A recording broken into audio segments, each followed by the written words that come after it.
Welcome to the Journee Girls Club podcast.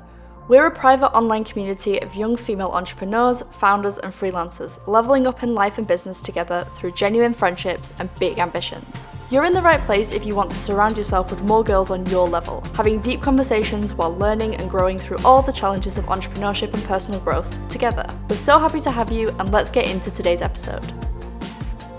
Hi everyone, welcome back to the Journee Girls Club podcast. I am very, very happy to have Emily Todd here with us today. She is a menstrual health and feminine embodiment coach and literally the biggest ray of sunshine that I've ever met in my entire life. And I am so excited that we get to have this conversation today and have a little bit of a chat. Emily, so happy to have you, and I'm really excited for us to get to have a chat. How are you feeling? I am feeling really good. I'm so excited to do this because we've had so many amazing, beautiful conversations since I've been a part of Journee, and yeah, it feels so right that we actually have a full deep convo on the podcast. So yeah, overall, I feel good. I'm really excited. Amazing. That's great. I'm so happy to hear that. So obviously you have also taught me so much when it comes to awakening me to not only feminine embodiment, but also just real, I don't want to say cold hard facts on menstrual health, but just opening me up to the world of just the power of our cycles. And I've got a couple of things that I feel like it'd be interesting for us to talk about, but my main burning question to you to kick us off is how do you feel like women are uniquely positioned to be excellent business owners? That's such a great question. So, in so many ways, I think that generally the world that we live in is very based on hustle culture. It's business mindset is very masculinized. And I think more than ever in the world now, we are really seeing the rebirth of feminine just embodiment, and women really taking back their power and owning it. And we are having so many deep conversations about, and real conversations about, things we've just not spoken about, and women just feeling yeah, there's definitely a rebirth of feminine energy. And I think in business, we can, like I said, really have been in this hustle culture, masculinized world. And so we're really taking our power back. And I think that as women, we, to run businesses and to be in that space, we hold so much power within us, from our intuition and how we can guide people.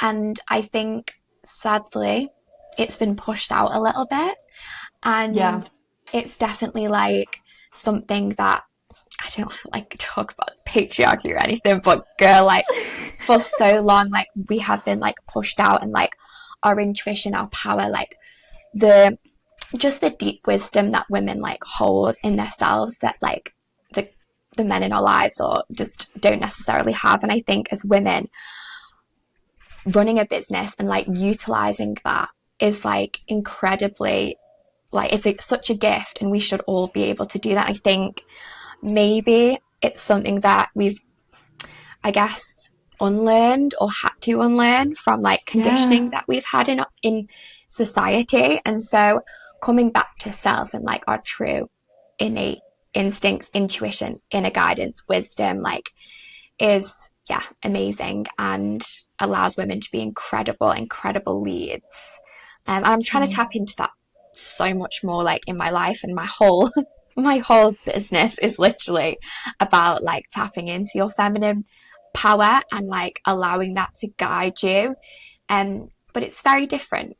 It's different to what we're taught and how the world works in general. Yeah. So, oh my God, yeah. I mean, there's so much to unpack there. I think what really stands out to me is this idea of intuition, right? And I think that this, especially when it comes to, I think also maybe I want to say the younger generation, in terms of now that the sort of more mental well-being aware like Gen Z business owners are sort of like coming to the forefront and coming into their own. I think that we're sort of like starting to build businesses that flow more with who we are. And I think that also as women, that's also very useful to be able to understand yourself and therefore understand, you know, how you can build a business that works well for you. And that's not necessarily even just, oh, women build different businesses than men. It's like each individual person builds a different business for themselves. And for some people that is like, you know, we'll talk about this at some point probably, but some people that's,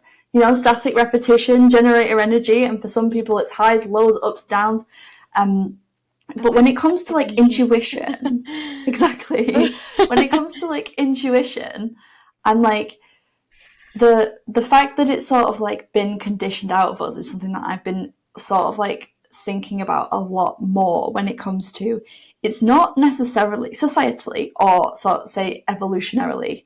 Yeah. It was really common for women to own businesses and to do all the, you know, to do the market stalls or to barter with, like, you know, trade their cow for some coins or whatever it was. This is very, you know, and it was a very high level conversation that we're having right now. I'm like, yeah, trade your cow for some coins. But like for a really long time that was true. And then there was sort of like an element where maybe women got a little bit too, maybe it was too powerful, maybe they had too much autonomy, and there was a period where, you know, women running their own sort of like things was seen as, you know, maybe it was alchemy, maybe it was witchcraft, maybe it was like there was just something that was like going a little bit too far into that independence, where it's sort of like become essentially like, yeah, societally brought out of us, or like, you know, quietened down to take on a completely different role. And I think that reconnecting with that intuition, because obviously evolutionarily, like the people with the strongest intuitions, the people that could sense if something was off, are the ones that over millennia have survived. So we do have it. We've just somehow in society been, you know, there's so much noise that maybe we just can't hear it anymore.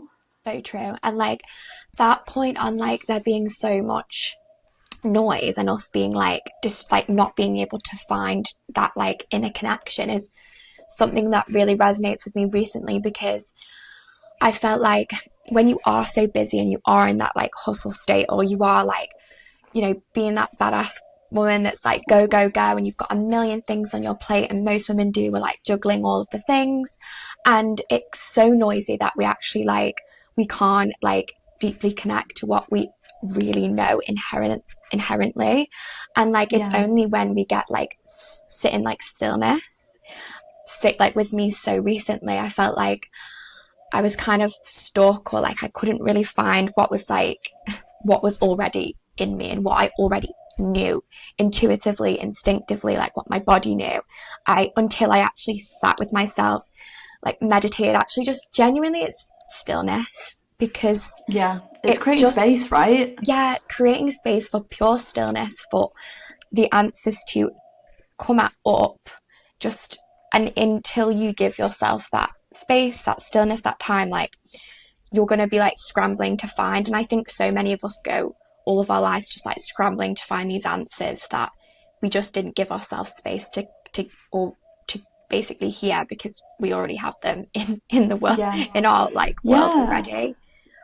Definitely. I think that's why I've like never really resonated with this idea of, obviously I think it's great that we can learn from each other, and I think especially between all of us in like the form of womanhood and girlhood, I think it is amazing that we can learn from each other.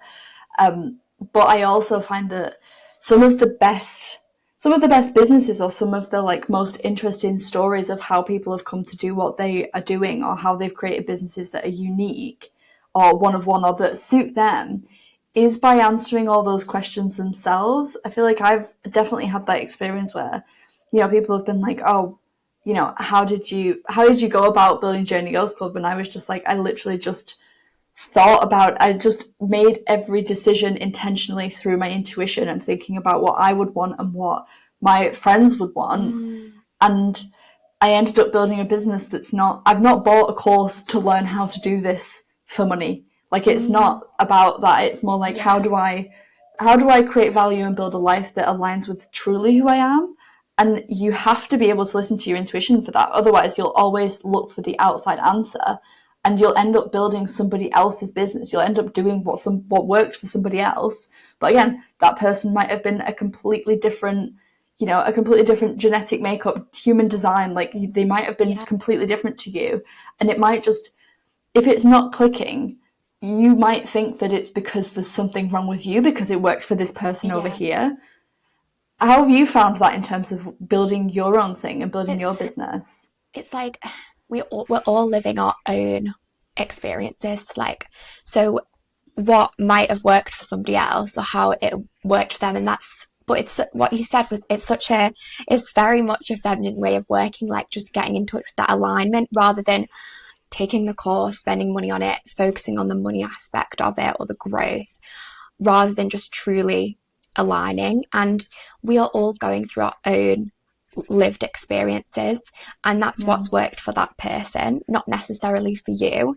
And I think I've struggled with that actually, and why I've been so like connecting with my true alignment and like focusing on that and like working with mentors and like trying to get me to this space, because I've maybe looked at what other people are doing or tried to follow certain aspects like money or like hustle, and it's not necessarily worked, rather than really like truly aligning with myself. And it's like, for me, it's like, Emily, that's your experience. Like, no one's living your life. Like, no one knows your struggles, what you've been through, like how difficult it had. Like, nobody knows that. Or that person that you bought the course from has a totally different experience of that to get that person to where it is. So I think it is about taking things that work for you through like different people, and I've learned that. But I've definitely kind of struggled with that kind of my whole journey even till now, and like really tuning into aligning with me as a person. But it's so easy to obviously to look at everybody else and what they're doing and how they've done it, taking it with like, a pinch of like salt, and not like, because we are all living our unique journeys. Exactly. And that's exactly. That's like the whole that word has been completely forever changed in my vocabulary now. Not throwing journey. I'm like, journey. But then also it's like, I am on a journey. Like, I don't know how else to say it. Exactly, that's what it is. I've had to start calling everything an adventure now, so that I don't sound like I'm always trying to make a pun. I love that. No, make that pun. Like, make it, girl. Exactly. It's part of my brand now. But honestly, like, I do think that on the one hand, like, obviously we're talking about the importance of, and you should also be surrounded by people that encourage you to find that inner voice. Because I think there's the one side of, like the outside world that's like, do what I say, do what I say, do what I say, this is how I did it, follow my thing. And then there's another camp of people that are like, no, I will help you get to that stage where you can listen to yourself. And I think that, oftentimes the best sort of like, I don't want to say the best coaches are the ones that you sort of like, outgrow or that you sort of like graduate from. But there is also this element of, even though we're talking about, thinking about yourself and listening to yourself, there's also an element of surrounding yourself or building a tribe, building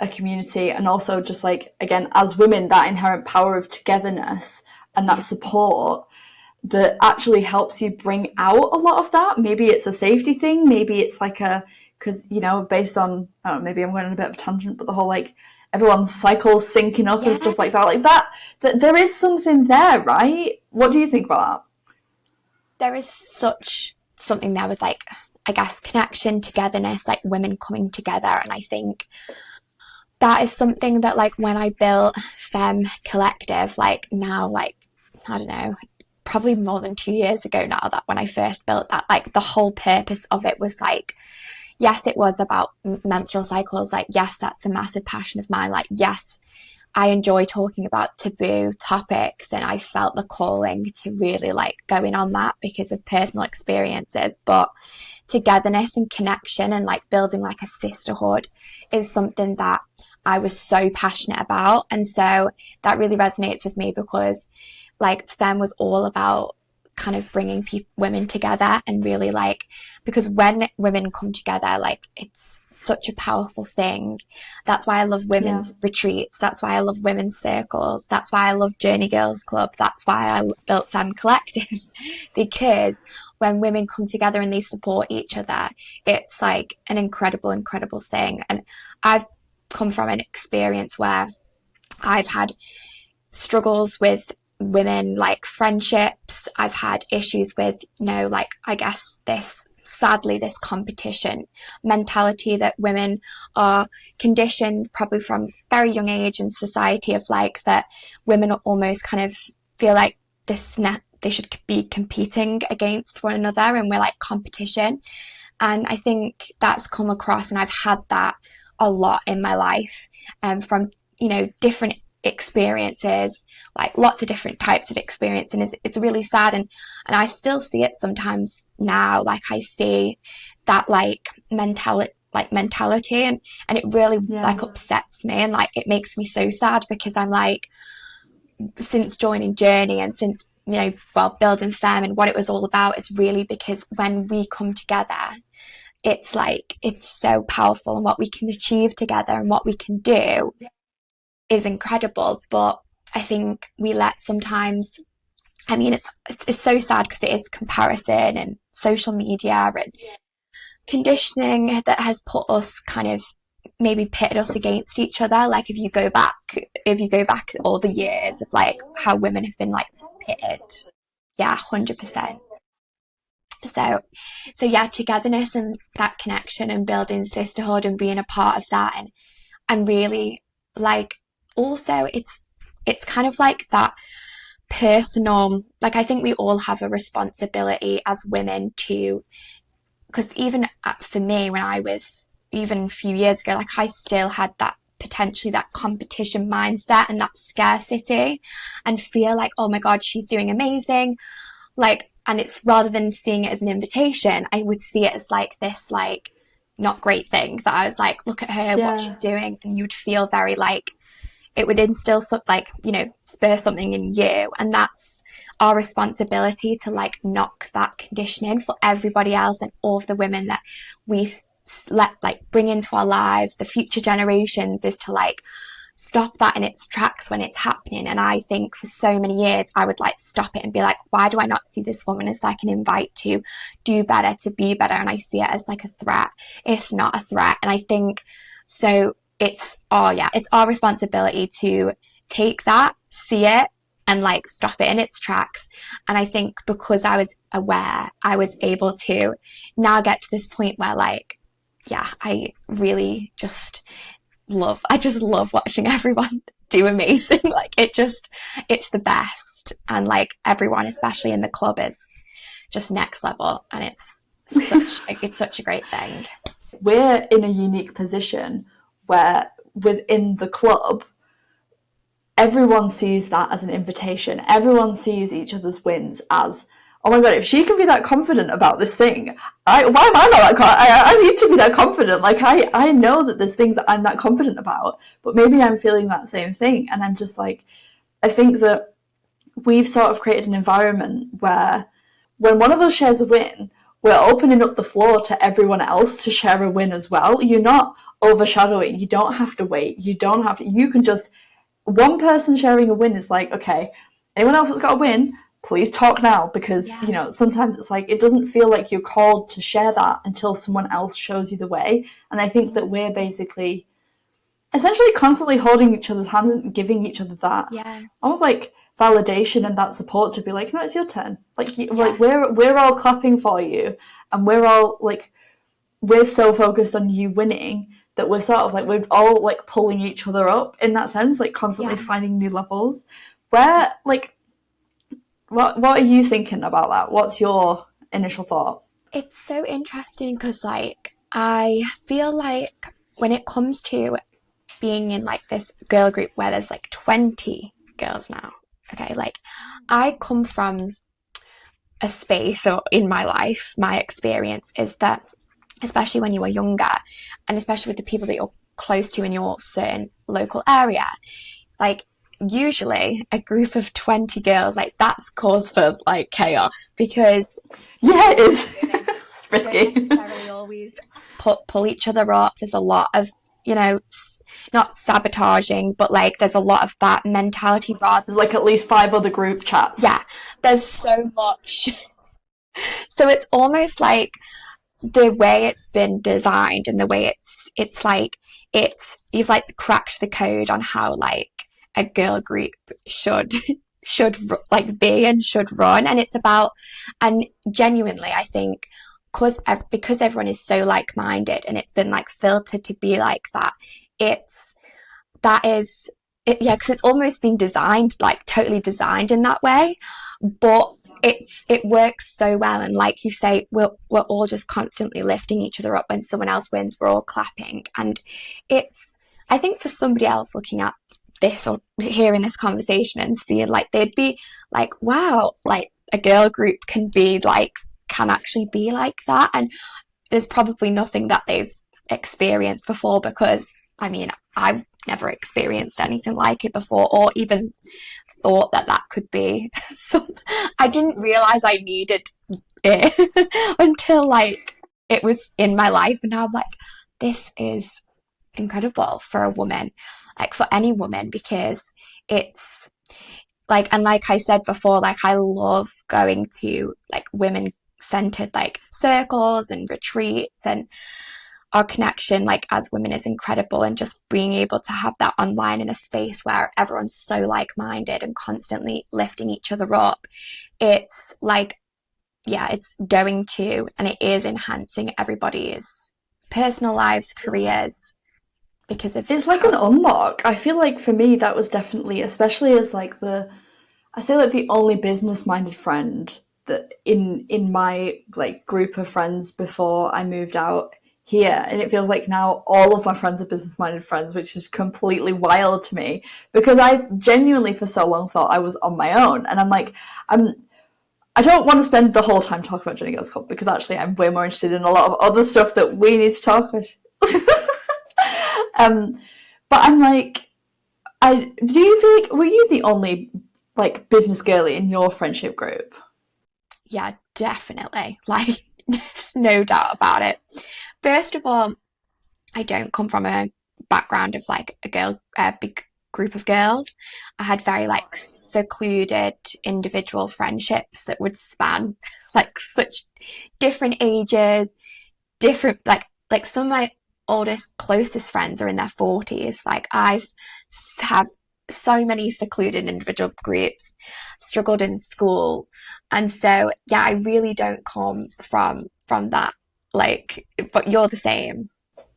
I'm the same in the sense of like I was always the girl in my school that was like doing little artsy creative projects and trying to, like, I was painting shoes and selling them to people, you know, like all like I just tiny love little bits. that. But I'm like, those are like that's what I'd say is like the business minded thing. So I think I was always like the one that was like side hustle, this and that. But then I just think in terms of like my actual like friendship group, just even like I think in uni, and there's like a lot of things to unpack there in terms of like me actually just genuinely doing something I really enjoyed for the first time, and therefore having a massive chip on my shoulder that I had to be really good at it. But this like, I think I was always the friend that was like, anyone want to go work? Anyone want to go and, you know, like brainstorm? Anyone want to do like all these things? And it'd just be me. Yeah, like nobody wanted to do that with me. In high school, my experience was like I was completely a different person. Like completely a different person. Like I was emo in high school. Were you? I would not expect that, girl, but you know, you've been there. I was like very, very, very anxious. Like really struggled with, like, I had the worst hormonal acne. I was very like secluded. I really struggled with friendships. Like I just didn't find myself. I was so lost and I just hated everything about it. When I moved into college was when I flourished a little bit more, found a couple of friends, still was like very individual friends, but I was in like a creative college, so art and design, so everyone was super like unique and interesting, which I loved being around people who were just interesting and unique and had their own things, and everyone was very different and like loved different things, liked different things. And the first time that I got into business and like side hustled was, and I've always had a side hustle since I was like 18, was when my first side hustle was when I was at uni. I think I kind of just, I honestly don't know where it came from, to be honest. But this is my in to business was, I had like made a couple of connections, and one of the girls that I'd recently made a connection with, this was online, she ran a like selling perfumes, like selling a business selling perfumes. Now, if you know anything about it, so I was in a network marketing like scheme, like you could say it's a pyramid scheme if you want. I won't take offense to it, because honestly, at that age, like I was just looking for something to do, and like I was quite ambitious, and I like wanted to, like I was at uni struggling. I was like, I want to make money, and this girl was like, look, get involved. I was 18. I really didn't have a clue, and I got involved in this business. I grew it. I was good at it. I was like, I can run these girls. Like, I was side hustling. I was earning like, I was like making bank. I'll be honest. Like, I bought a Louis Vuitton bag. Now I'm like, girl, like you were like earning so much money at that point in such an early on, like not even realizing what I was kind of creating. And I was at uni, I was struggling, like that was my job. And I did it for like 2 years. It became very obsessive, and I don't like, now looking back at it, like it's not something that I would choose to get involved with now at my grand old age of 25, but it honestly taught me so much. Like that was my first business, selling perfumes. Everyone knew me locally, obviously, because this is what it's like. If you live on an island, you'll get it. But I was the one selling these perfumes. I don't know how many I sold. I'd have people like negatively talking about me, like outwardly talking negatively about my side hustle, selling perfumes. And yeah, it was such a learning curve, because I learned so much. I learned how to manage people, side hustled, built kind of a successful business, had a lot of negative like feedback, managed it, like really created kind of like a mini empire. And I kind of have done that in all of my things so far. But yeah, so that was my first side hustle entry into the business world, which is just wild to me now that I look back at it. It's such a crazy experience. That's so wild. Do you feel like there's, because you talk about like people talking negatively about you and how you handled that and stuff, and like, do you feel like any of that still resides within you when you work on Femme? Like, is there anything that's like, do you feel like you've really overcome that fear of being seen and being seen trying and that sort of thing, and call it like winning and failing publicly? Or is there still, how did that affect you? Does any of that still carry over to what you're working on now?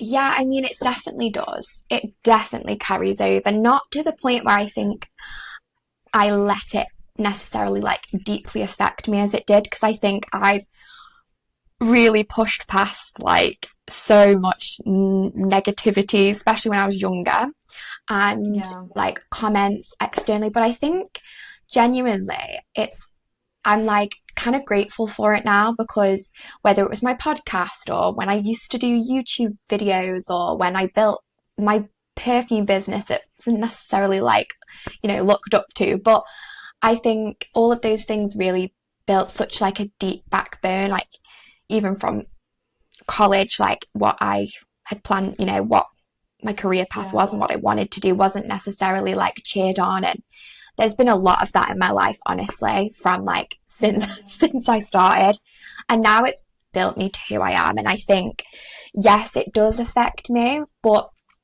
to the point where, like, I guess in a good way, because it's built me up to the person that I am, and I don't ever like let anything now kind of like get to me on a deeper level, it more like spurs me on to do even better in my life now. And I just think, well, thank you, because all of these comments probably made me like want to do it even more.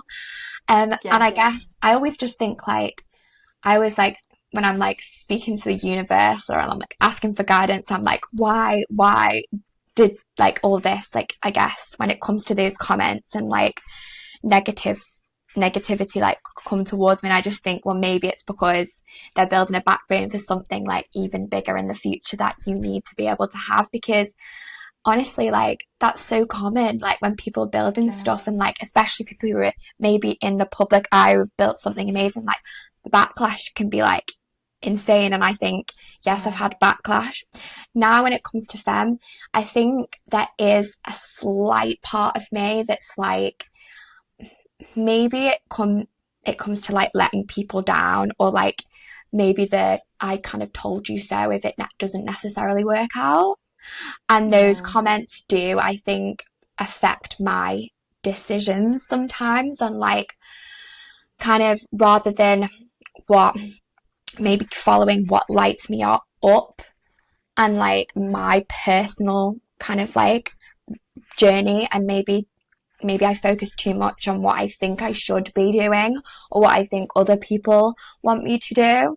And it's probably come from all of the feedback and like criticism potentially from me at a younger age that I've thought, and maybe now that does affect slightly my decisions. But I'm working on that, because that is one massive point that I'm working on, like not following what you think you should be doing, and focusing on like what truly lights you up.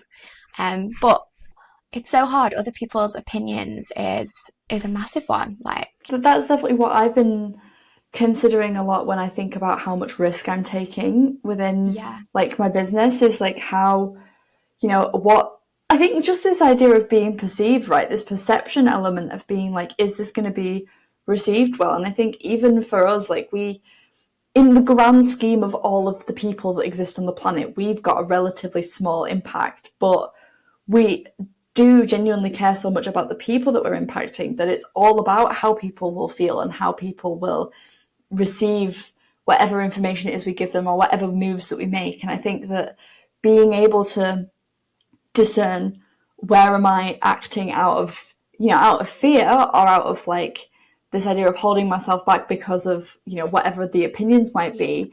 And also this, like, I've got this big thing of like a fall from grace. I'm like, again, like what you said, the whole like I told you so moment of like, if I, like, I think all of us probably have some fear of getting cancelled in some way, one way or another. And I'm like, I think that maybe sometimes keeps us small, or keeps us from standing up for truly what we believe in, or what we think is the right thing to do, because of how it will be perceived. And therefore we're essentially like neglecting our potential a little bit. But all of those ways that, you know, we've learned that last time that we did something and it wasn't received well, or last time that we asked someone and they said no, like you said, building that resilience, building that backbone of being like, well, everything was fine last time, so therefore I can just keep going and keep going and keep going. And like you say, like, all of these, you know, like bigger or smaller moments where you've really had to collect yourself and dust yourself off and get back up, is like the moments that you've proven to yourself that you can make it bigger and better, and you can actually handle the responsibility that comes with building something meaningful and building something that is worth having an opinion about, right? 100%.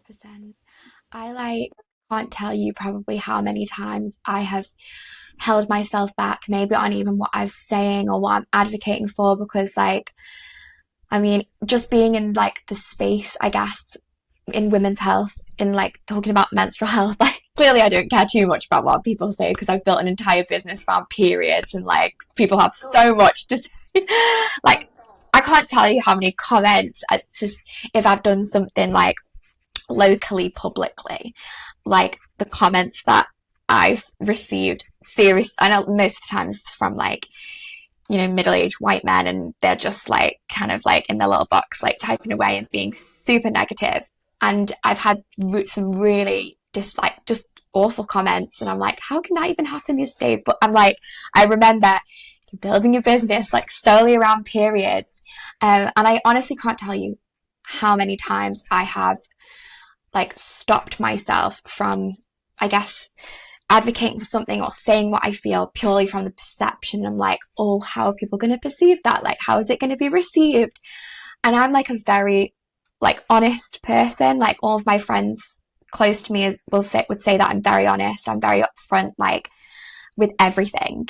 And I sometimes find that when it comes to maybe my business, which is ever evolving and like growing, and as I am too as a person, I find that yes, maybe with the business and with my presence online, like potentially I do still hold myself back from being that true, honest, like Emily that is, advocating and talking about all of these things because of the perception, how you're going to be received. And I think that's like such a hurdle to cross. And it's like when you get to that point of just being like, fuck it, excuse my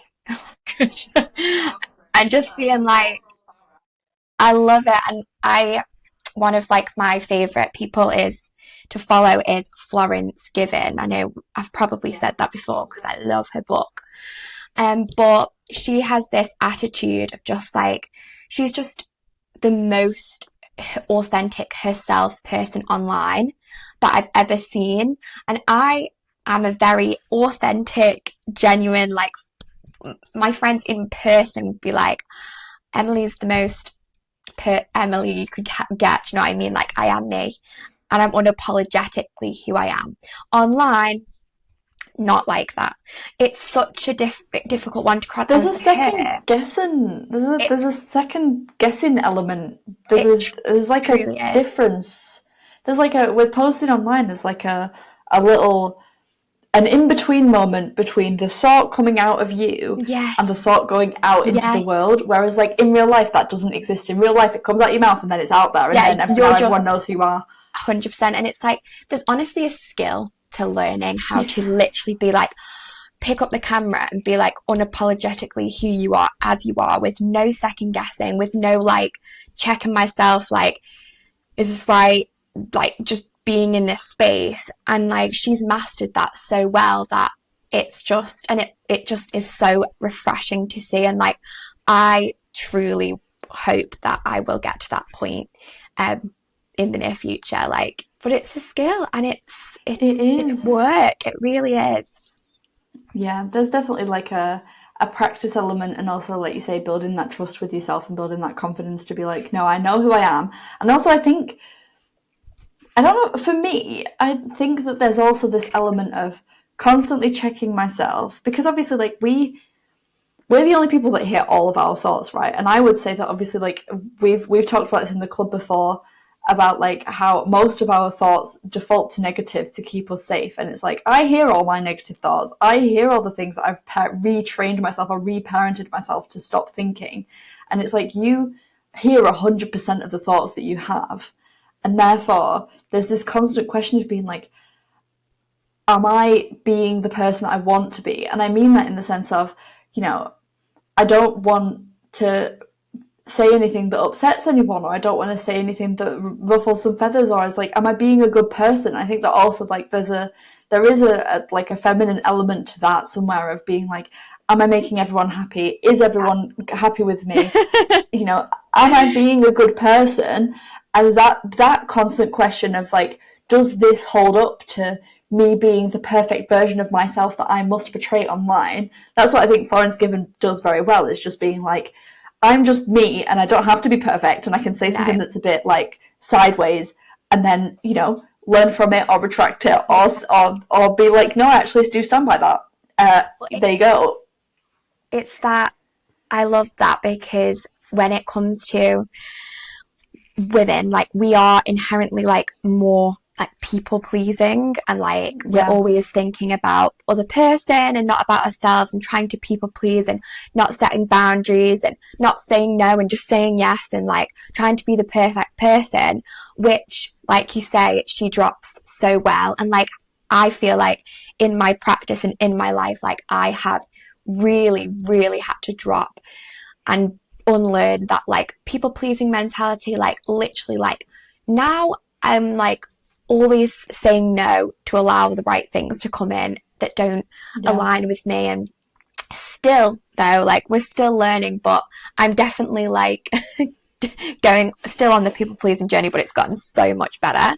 But you know what? I'm like, I just think like the people pleasing thing is such an interesting one to me, because again, if we're talking about it like historically or evolutionarily, and this is always like my big thing is that I think about this all the time, is like we, especially as women, just from society and from how we've been dependent on, like on men, or on, like not being able to have bank accounts, all of the stuff that just, it's all just such a minor blip in the entire time that we have existed on this planet. And it's like, we have the women that survived are the women that said yes, are the women that people pleased, were the women that subdued, were the women that that just took it on the chin and didn't say anything and didn't, like, we've literally been conditioned over millennia to be agreeable. And like, I think that not only that's like a really interesting thing, because I think we're so hard on ourselves for being people pleasers, when actually it's almost a natural trait. I'm not saying that means that it's good or that it's bad. I'm just saying that if you think about how women have secured their like survival throughout thousands of years, it's by not saying no, because saying no got you outcast, out of the herd, out of the group, out of the, out of your marriage. Like, saying no for some women means dying. And I think that when we think about, oh, why can't I just not people please? It's like, hang on a minute, this is not as much your fault again. Thanks, society. But like, this is not as much an individual problem as you think it is. It's not your fault. And I think that being able to accept and have compassion for all of the women before us that didn't even have the opportunity to say no, not only does it make me feel a lot better, but also it reminds me that me actually being in a life and in a society that allows me to say no is actually like, it's a huge privilege, and something that maybe I should be enacting a little bit more with compassion, enacting a little bit more for all the women that didn't get that privilege. You know what I'm saying? I love this conversation because it is like the collective that we've experienced. And like you said, it isn't just as much as an individual issue as you believe it is. And it goes so far back. It's like, it's instilled into our nervous system safety to be agreeable, like you say, like exactly what you were talking about. And so that's also why I love kind of bringing women together in that space, in that collective, and like really like healing as a joint, because there's so much that's comes from society conditioning, like our ancestors, like our past traumas as a collective whole. And it's so beautiful. Like I've done some like ancestral healing recently, and like gone back to like, and it's such a beautiful stuff, because you don't even realize in your like lineage, not only like the big collective things like the people pleasing and being agreeable and saying no, and that's going to, we're going to be safe because of that. All of the past patterns from your lineage of like toxic relationships, like going through really difficult experience, like, maybe losing a child, or like being in a horrific toxic relationship, trauma, grief, losing like all of the women that came before you in your actual like line, not only in the collective but in your line. It's like all of those like traumas are still somewhere within you. And it's like, I believe that my biggest purpose probably on this planet is to be the like person that heals and breaks the like, trauma and the collective trauma and the cycles of all of that. And I think lots of us are now in this space where we are doing that, and like we're realizing. But yeah, it's so deep, but it is a collective and like, ancestral experience for us it's all. So interesting though, because it's like the thing with like, I think people think that this whole ancestral thing is a bit woo-woo, right? But then when you actually think of it biologically, not to always bring it back to freaking science, but like there's this, it's a bit of a mind-bending thing to think about, but it's like, I know that obviously how do I explain this properly? Because I'm also talking to someone that's so clued up on menstrual health that I'm like, I'm probably actually going to butcher this or say it wrong. But like, it's just this idea of like, you know, a woman is born with a uterus that then produces the egg that is then her child, which is who is born with a uterus that then produces the egg. And it's like, you and I, Emily, have actually, I know that eggs are produced later on, but I just like the metaphor of the fact that we've actually existed in our lineage of women, in our great-grandmothers, great-great-grandmothers, literally like thousands and thousands of year great-grandmothers. We've existed within them in some way, shape or form because our DNA was in there somewhere. Yeah. And it is not just one person is born and then the cycle is closed. It's like, no, we're actually constantly in this like little, essentially like tiny little race that's going on of just overtaking each other and being like, my mother was born with a uterus that essentially contained me. And it's like, we've existed this entire time. And that's, oh God, I can't even go that far. I honestly love that, like, fact. Do you remember, like, I don't know when I heard that, but, like, how it's like the eggs that are in me were in me all along. Like, when I was in my mother's womb, all of my eggs were in my mom, like, in that togetherness. So it's always been, like, carried it together. It's wild, because, like, and then think about then going back generations, and it's all happened, and, like, this is why, like, my back is up all of the time when it comes to, like, the fact that women's health has been so under-researched, so unappreciated, so disregarded, when, like, the womb is literally, like, the center of, like, its life. Like, we are literally, like, the portals of human existence. Like, it's almost like the most magic thing with it being like not magic. Do you know what I mean? It's like us being able to carry and create entire life. Like, that's the most magic thing that's real, and it's still like one of those things that you're like, oh yeah, that happens. Like, that's crazy, because it's the most literally magical experience. And like, women, our womb spaces are not like treated with the respect that we deserve and like healed. And like, we are, so many women, like, I think it's so sad that they feel so shamed around their cycles or around what they're dealing with. And I speak to so many women, especially who are dealing with issues with their menstrual cycles, who still feel that shame and feel like they're a burden and like, oh, don't.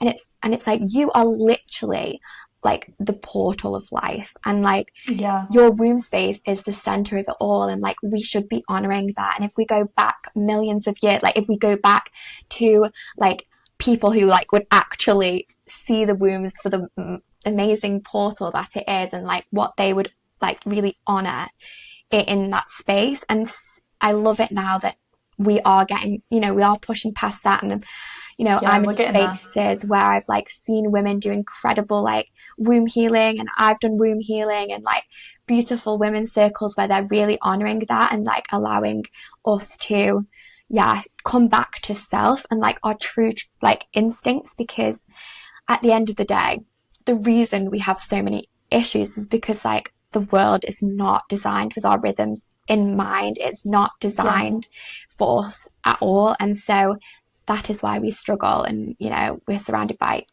all of the toxic things that we are in this day and age. And so it's so important for us to come home and connect to our centers.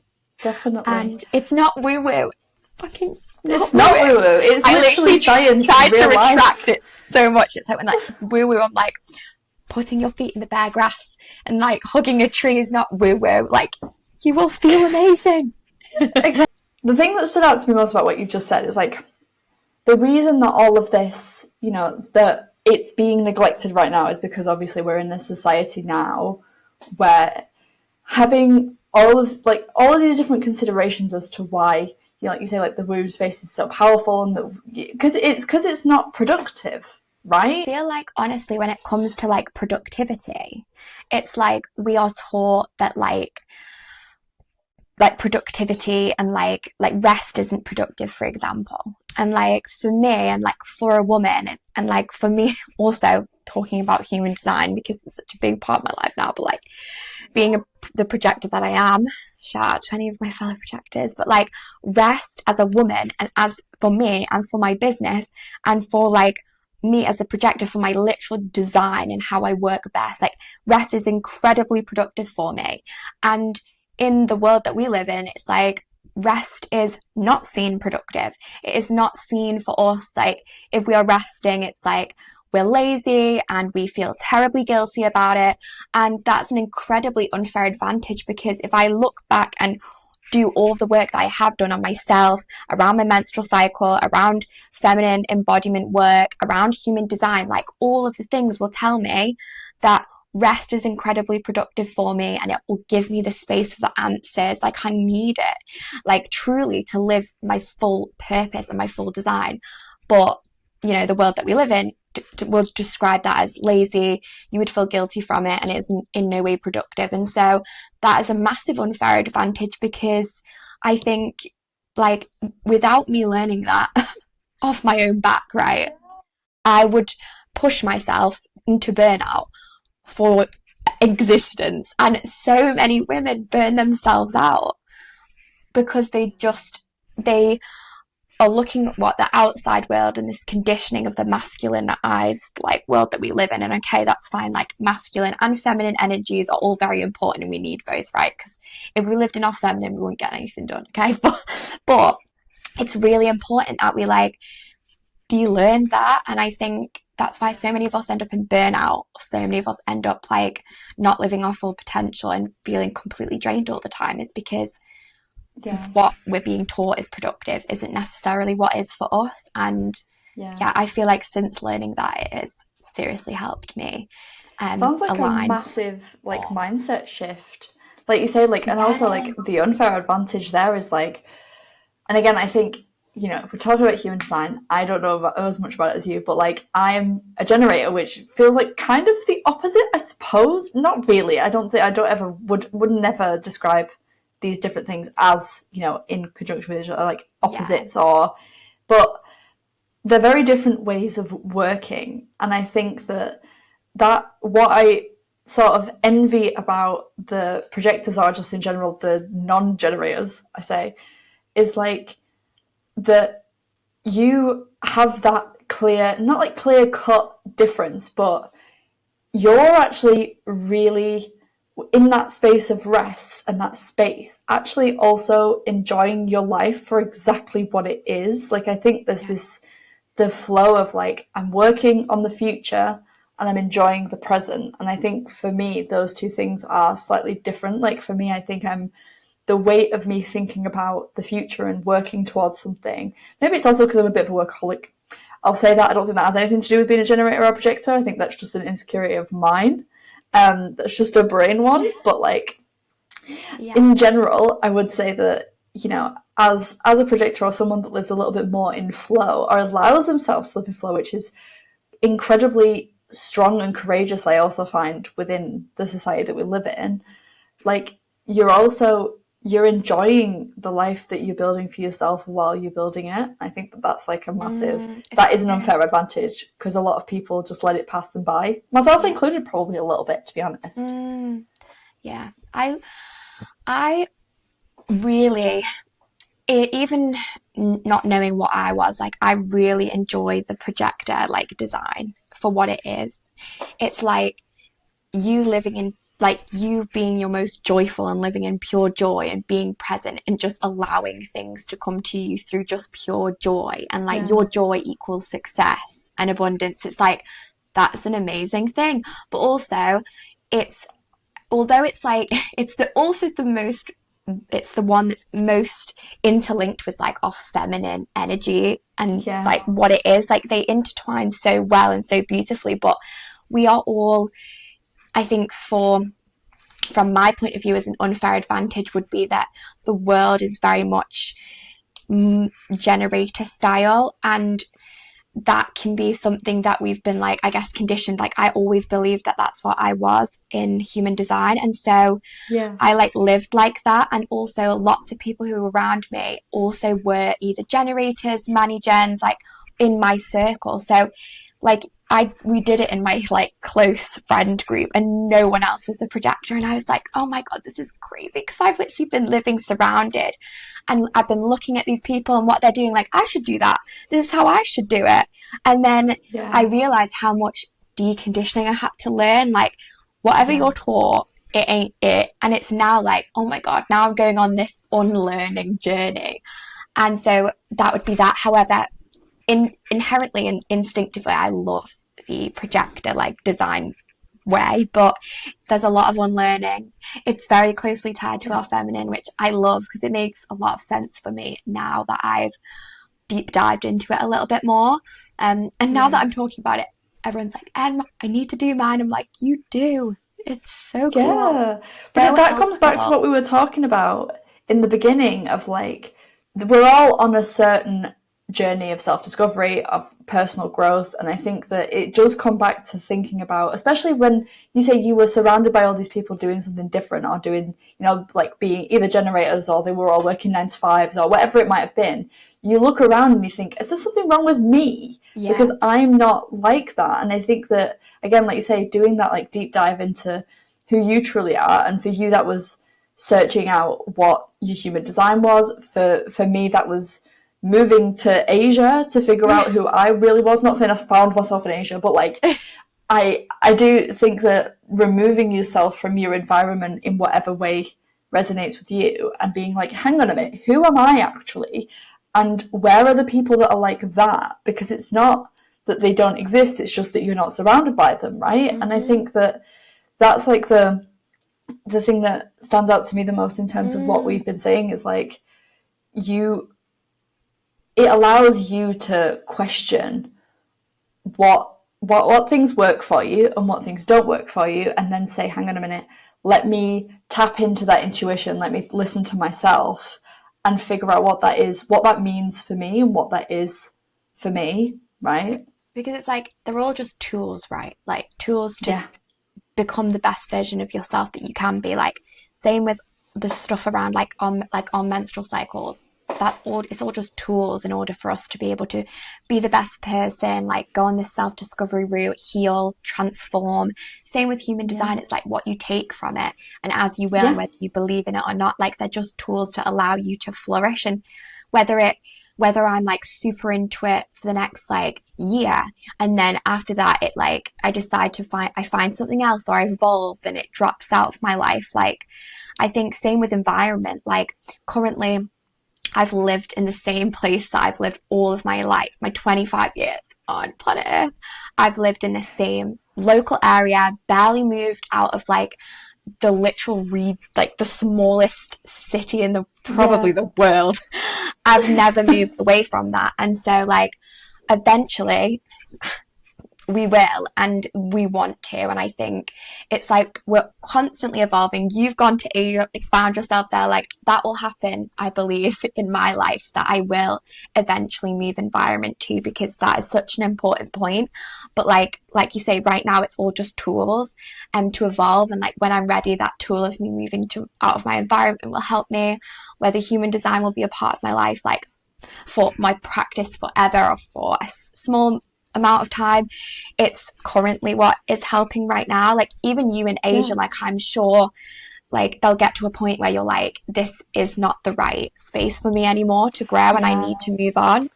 And so and we all, like, we're all just constantly evolving. And I think sometimes we can get in our heads a bit too much about like change and what we should do, where it's just like, we are multifaceted, ever evolving human beings who are learning these incredible tools, whether you believe in it or not, that are supporting our growth. And I love it. It's so good. Yeah. I love learning these things.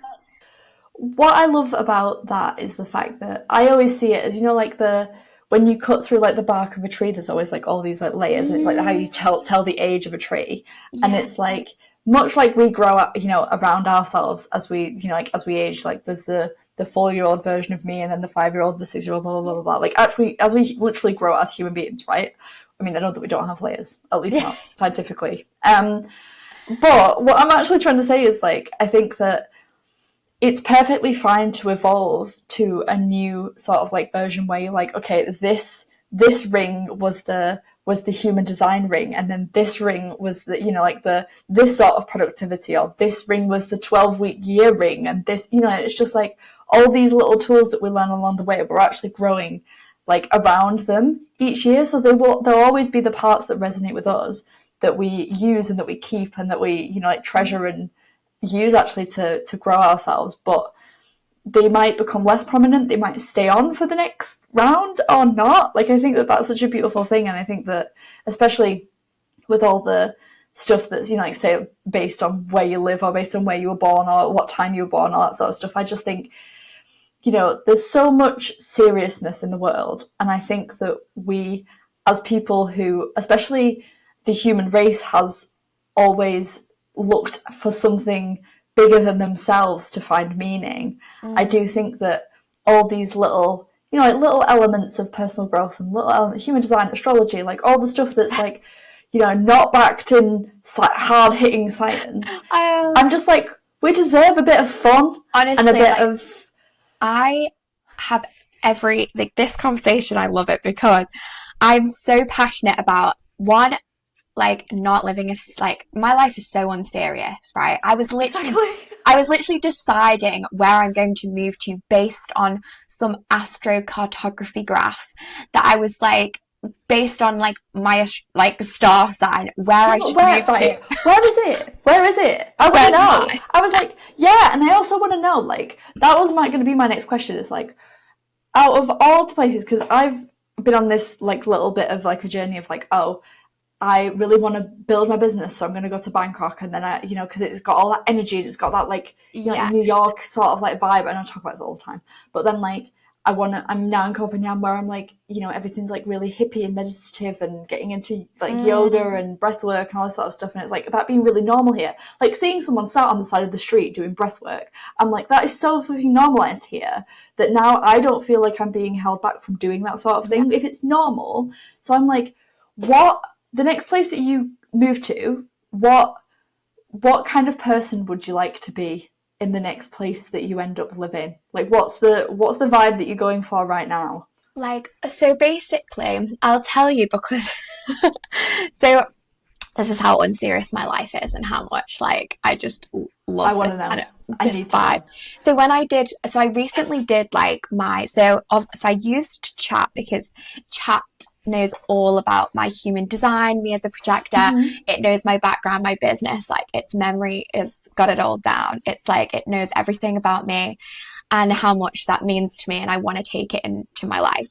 I then did this like astrocartography like graph where you put in the time, date you were born. It uses astrology to give you like a map of the world and like where you're best suited for like where you are in your life. And so I got chat to like, I put the map into chat, like it knows my human design graph, it knows this graph now, it also knows like what I want to do in this moment. So it's like I was like, look, I'm building my business, so like it's still at the very beginning, but like foundationally the next place I want to be is somewhere that's going to allow me to like really level up to the next expansive version of my business. Like I've really been in like trial and test and learning and in that real frustration part of building your business, like especially like as someone in your early 20s building a coaching business, like really just finding your feet.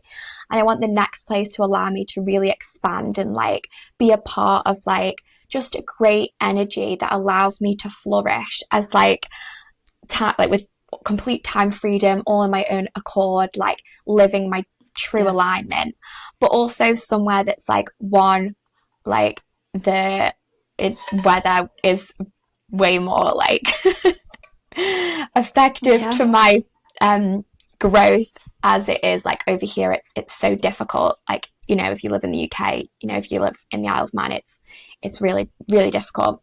And so all of those things, and also like back to my heritage, so like I have family roots, Spanish roots, and like I've always known that like the European like life and like Spain, I lived there when I was a child as well. I always wanted to go back to like those kind of roots. And so yeah, the place has to be expansive for me, but also like a completely new chapter for like me and my fiance, but he will be my husband by then. For me and my husband, like to have a space that's like our own and like free and like our new chapter and like no one else's, and it's like just somewhere we can truly like make our own. And so when I because I have thought this before, when I did the graph, it said it actually came up with the best space that I was supposed to be in to flourish, and like all the points that I've just shared with you. And it said it was Portugal, and it actually said Lisbon. And I don't know if you know, but Maya also in the group is going to Lisbon soon. And I've not even thought about Lisbon. Like, obviously I've thought about Spain. And it was like, it just came up with it. And it was like, this is where, like, from your design, from your graph, like from all of the points would suit you best. And I was like, that makes so much sense to me as well, because I love that like lifestyle. And I've just never thought of it before, and it was just very random because it's the first time I heard since Maya was talking about it. And I thought, do you know what? I'm actually going to go off that, because Kyle's always wanted to go to Portugal, and I've honestly not been to Portugal, although I've been to Spain a lot. And so I think that could be a pure contender for my destination where I hope to get to. And also I'm genuinely going to try and get my Spanish citizenship, because my nan's Spanish, and so that would make my life so much easier. That would definitely. I was going to say Portugal's got a really good digital nomad visa, I think, or some sort of opportunity for British people to live there a little bit more long term, because I find 3 months is definitely not enough to live somewhere, or to like, no, it's enough for you to realise who you are in that place, but not enough for you to embody who you are in that place. No. So wow, that's super exciting. It's so exciting. And that's why my life is so unserious, and it's all just like fun and jokes, because I literally said to Carl, I was like, you do know, like, I'm planning our next move based on like chats, like graph and my human design. Like, you do know that. It's worth a try. Girl, got nothing to lose. I'm living my life. Like, let's go. Why not? Hey, seriously, why not? Look, it's a great suggestion. Yeah, I mean, like, there's so much to that, where it's like, I think it's going to be really amazing to see what you do in this next part of your life. Like you say, especially with never having been like outside of your hometown, but also already having this expansive mindset, and this, you know, all the people around you and the things that you're investing in right now and the new things that you're trying, all the healing work that you've done, like all of that culminating in maybe being in a new place, or maybe just, again, like you're also getting married in September, and it's like all of these, it's like a whole new life that you're stepping into in the next couple of months. And I'm like, it's going to be so exciting to see how, you know, how much you flourish in the next version of all of this work that you've done now, to be able to sit in that and really just enjoy the process of becoming that sort of like thing. I love that. Oh, can't wait for that. I feel like it's going to be so much growth. Yeah. Emily, I feel like it makes sense for us to end it here before we go off on another massive tangent, but this has been so much fun, and thank you so much for being here and for having this chat with me. Obviously, I'm going to put all of your information in the respective descriptions and links and stuff, but is there anywhere that you want people to look for you specifically? Anywhere you want people to find you or get in touch? I mean, you can find me on LinkedIn. My new like hub center now, but LinkedIn is just Emily Todd, and then on my Instagram it's fem.collective, but we can pop them in the description notes. Thanks, Emily. I've really enjoyed this conversation, truly. Let us know your thoughts by commenting below, and don't forget to hit subscribe. And if you're still listening to this, you might be a good fit for the community. So if you want to level up in business and life surrounded by girls on your level, then make sure you check out Journee Girls Club and apply to join our next intake of members. See you soon!